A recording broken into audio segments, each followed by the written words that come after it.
Hey, Douglas. All right, brother. So, I've got, I got this. You sent this to me over here. All right, and then I went into your Doug, the one that didn't say Doug 1 or Doug 2, and I wrote actual positions. So here it is in the order you got it, except for that one. That's a money market, so that's U.S. dollar, and there doesn't have anything in it.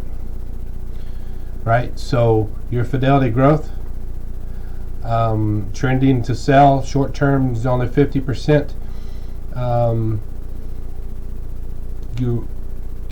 Let's see, actually you had quite a bit more gain on it, and we're now starting to lose. You're down to 13%. You probably were closer to 20%, and you're starting to lose. If it doesn't continue to come back up in this area, then I'm not sure why I wouldn't hold it. I'd go to cash on that one. And then let's go to FFTHX.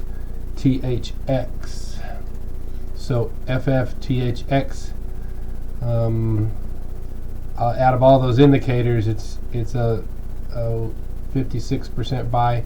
The trend is to sell. The short term is to hold. It shows medium and long term. You've got 7% gain left in this one. Quite a pretty good sized position. 7% gain, and if we go in and look at its chart, same kind of thing. It keeps bouncing off these. That's a lower low. That's lower than this one back in August. But it's still got an uptrend, so even though we're saying that it's 56% buy, it's still precarious. I would decrease my position on that one also, probably more so than I would this one, right? The Oakmark Fund, also pretty hefty size on it. You got 12% left in gains. Let's see, it's same thing. So you've gone from 12% back down.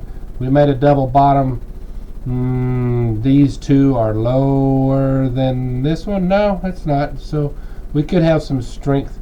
Hopefully, Manchin doesn't change his mind. I don't want all that free money to come in, but if it does, then these things are gonna not necessarily fly, but they'll continue upward. Next one, the Russell. The Russell's all these small companies with new taxes coming on, and about Biden's regulations, and I would decrease your position on this, if not get rid of it completely. You got 100K, you got less than 1% of gains and loss. That's my 2 cents on that one. If you were to come over here and look at it, it's taking a dump. If we go a little further out, it's still got here's a lot of your gains right here. That's the COVID crash, right? And then we just sort of flew up. So somewhere you must have bought it somewhere in this area, or just under at this price, to have only about 1% gain on it. Still got a pretty decent size. I would either decrease or completely get rid of that one and go to cash. I mean, so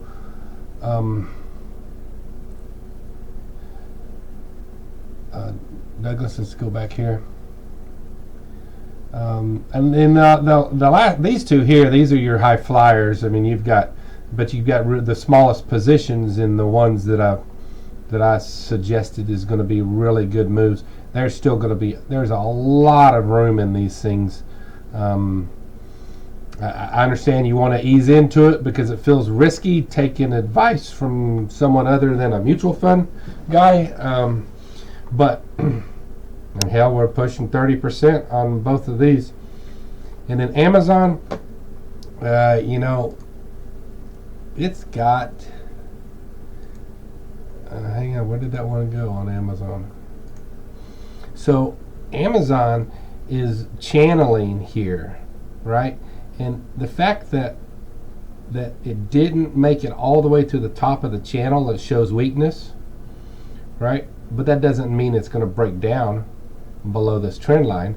It just means there's weakness. It might come up and hit it. Otherwise, it's not a big position for you, 3,500. You've got a loss. I don't see that it's really going to give much gains.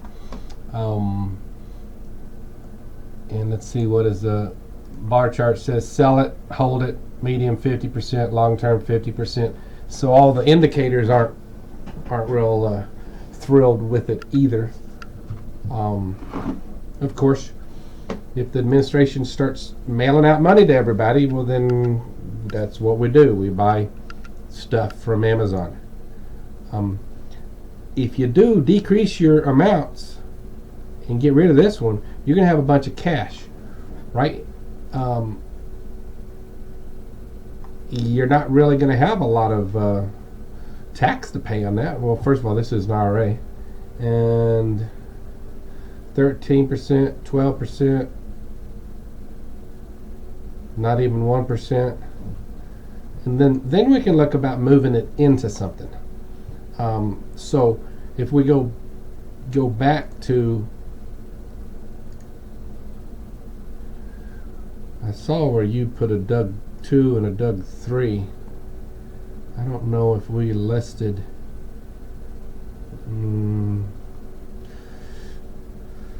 So a lot of the Fidelity stuff's not looking good on the short term.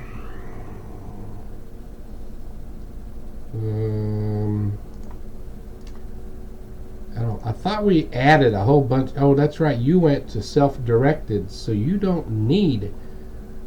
If you went to self-directed, then you don't have to do mutual funds anymore.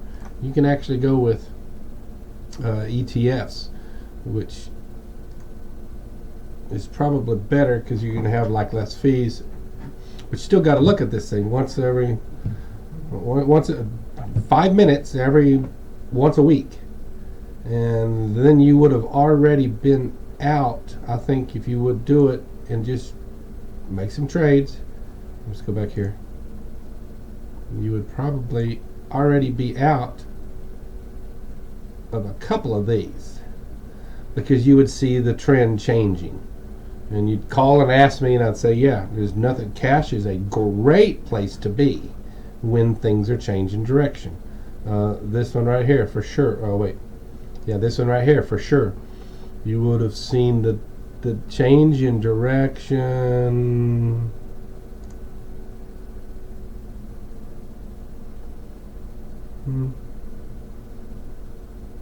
I'm not so sure. Maybe it's the other. It's the Russell. Do Russell. Yeah, so this started to happen. This is a fakey breaky. The minute when it went under this line right here, if you looked at it, you would have started seeing it's gone from probably a strong buy to just a buy to now a weak buy. If you look at it, once a week,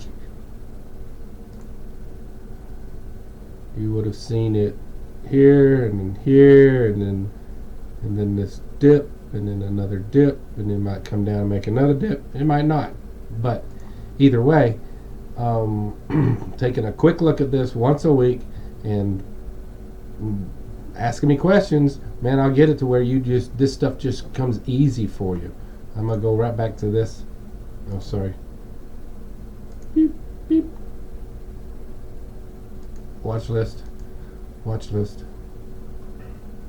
Doug's actual position. All right. Carbon credits, brother. I'm telling you, you're probably one of the first people who actually really got in here. And then when it starts getting in the news and more people start talking about it, they're going to pile on. And when they pile on, this $13 stock can be $15 and nothing flat, $20 and nothing flat. Now you're going to start seeing, 60% gains, 100% gains. I believe that you might see 1,000% gains in this one. More pushing 100 on something like this. Anyway, I'm wrong often, but I don't think I'm wrong about these. Um, there's a lot of people are selling right before January 1st, and then they'll buy it back. Are they going to buy into this stuff back? I don't know. Are they going to buy the Russell back? I don't think so. More commodities. We can talk about that later. All right. Ciao, Doug.